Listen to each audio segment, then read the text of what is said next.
গাছের কাটার চাইতে মানুষের কথার কাটার আঘাত সবচেয়ে বেশি। তার চাইতেও আঘাত বেশি আপনজনের।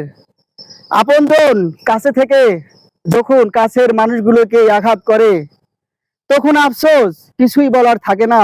সেই আপন মানুষগুলোর পিছনে থেকে কি করলাম জীবনে, যে আপন মানুষের জন্য এত কিছু করলাম, সেই মানুষটা যখন কাটার চাইতেও ভয়ঙ্কর ভাবে আঘাত করে, তখন আর জীবনে বেঁচে থাকার চেয়ে না থাকাই ভালো মনে হয় আমার আপনাকে।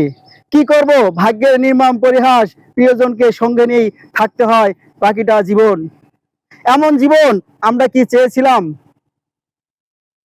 কেউই কাম্য নয় এমন জীবনের সাথে। যার জীবনে ঘটে যায় এমন দুঃখ ঘটনা, সেই বোঝে কতটুকু যন্ত্রণা। আপনাদের কাছে প্রশ্ন রেখে গেলাম, আমার কথাগুলো কেমন হয়েছে? ধন্যবাদ সবাইকে।